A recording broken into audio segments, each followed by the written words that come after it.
Well, looks like we made it to the second act of the 949 story. In part 1, we discussed the formation of Disheartened Games, Abyssal's inevitable exile from the team, as well as getting to know the key figures of this entire case. If you missed the first part of this series, make sure to go and watch that video because what we're going to talk about today is going to make a lot more sense if you go back and watch that.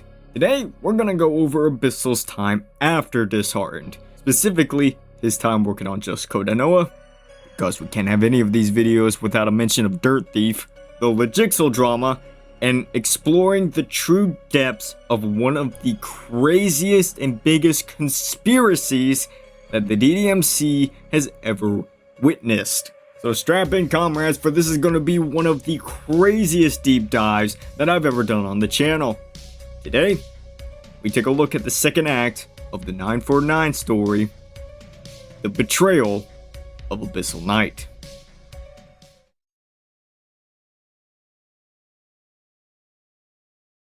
Now that Abyssal was no longer in Disheartened, he would bounce around trying to find work as a music producer and would try and take any job that anyone would give him.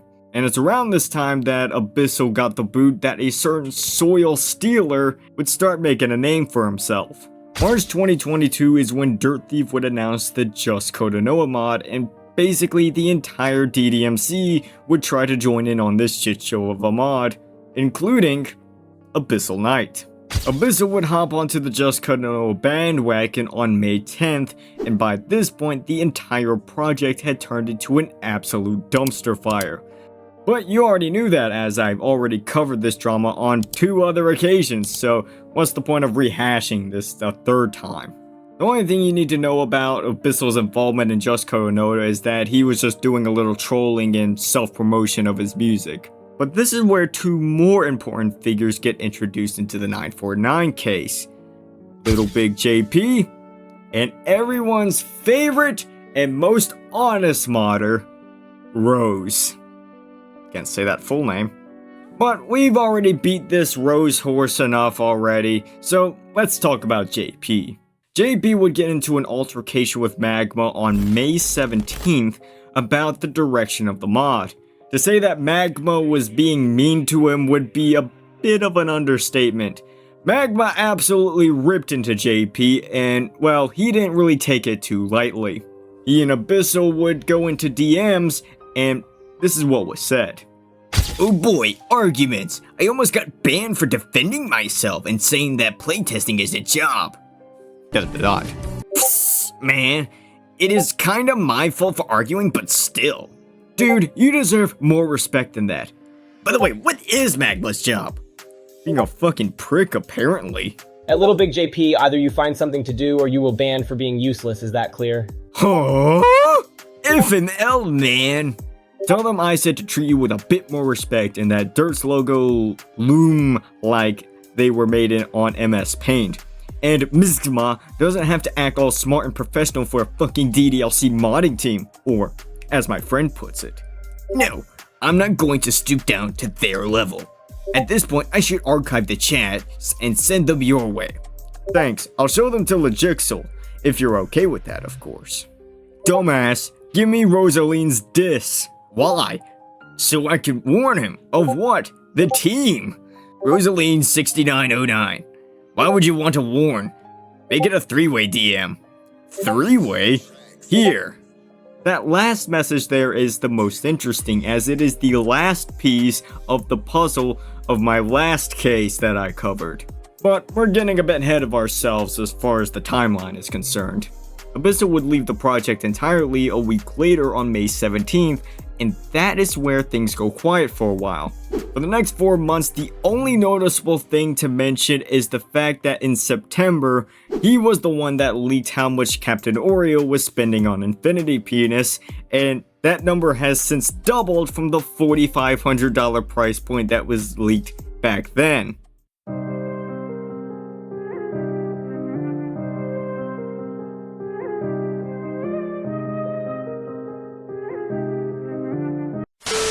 October 5th, 2022.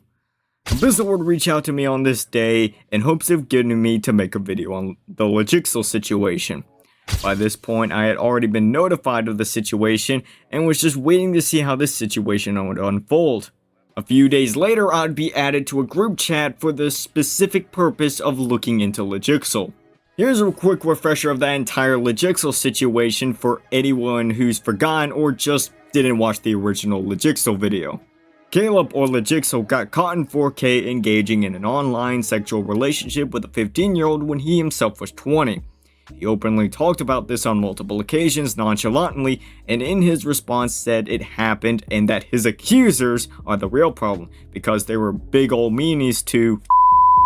No one took this seriously, and he was publicly flogged and excommunicated from the DDMC as a result. That's the TLDR of this situation.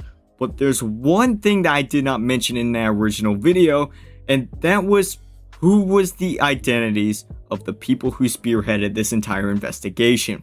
Abyssal was of course one of them, but the others were two of his real life friends whose identities I'm going to keep private. But that's not where all of this ends, because the girl at the center of this entire investigation was someone that Abyssal knew, and was someone that was sitting next to him in class at one point. They knew each other IRL. I mean, for fuck's sake, they all went to the same school together. So that's why when I heard what I'm about to tell you next, it absolutely floored me. So some of you very astute viewers who went into the comments on my Legixel video and checked the sources may have stumbled across a link to the Caleb case document. Now this doc, let's just say what it is, it's a PowerPoint. This PowerPoint has a good chunk of the evidence I used in my video, but you may have noticed that there is a lot of censoring going on. That's because I had to personally go and censor a lot of this because Abyssal and his friends straight up doxed showing her face, name, country, socials, etc. The reason for them doing this is because they wanted to bury her alongside Legixel. I am not making that up. Abyssal and co. doxed a victim, allegedly, because she was a bitch to them. Now, from what I've heard, she's done some messed up things to them, and Abyssal has since then apologized for doing this and realizes it was a fucking stupid thing to take it this far. But that's not the craziest thing I have to tell you.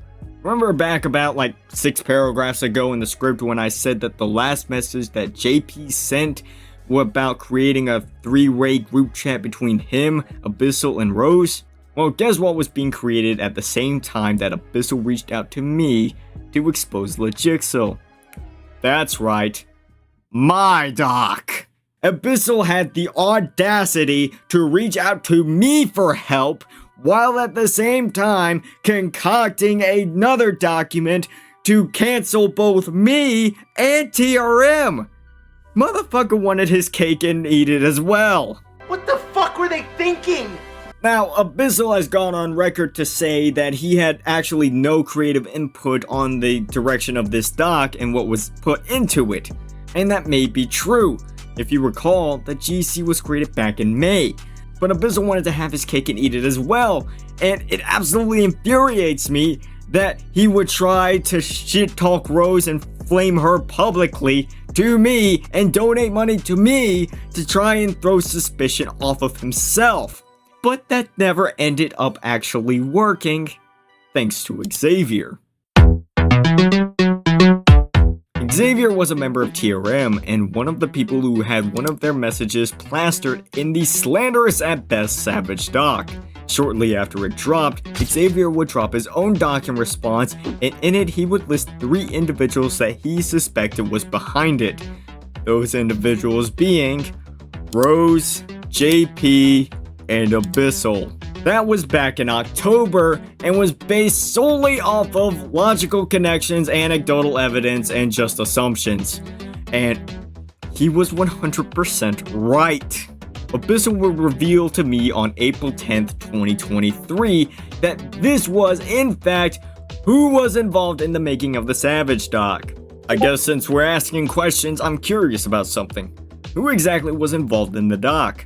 Tell me what you know so far. I know Rose made it. I know you knew. Outside of that, everything is just speculation. It was quite literally only me, Rose, and JP. Don't yell at the kid, he's already out of the DDMC. So I was right about everything. Pretty much, except for my involvement. I was there, yes, but I didn't write anything or have any say in it. Wow, it's crazy to think that Xavier and co. basically did all of the work for the moderators, and in return, they did absolutely nothing and basically just tried to cover it all up. So Abyssal's basically out here on some CIA-style DDMC Cold War gay ops, trying to play pretty much everyone at the same time. For what? Honestly, I have no idea. The dude betrayed two of the most vindictive and petty people in the entire DDMC, that being Rose and myself. 3 if you count Legixel being exposed as betraying, but that bridge had been burned for a while at that point. It was around this time that Abyssal would just leave my server entirely. Everyone just pretty much forgot about him.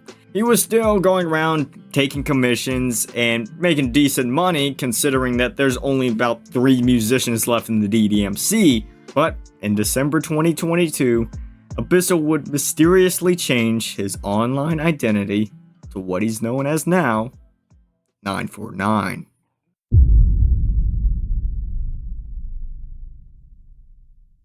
This change would officially conclude the second act of the 949 story.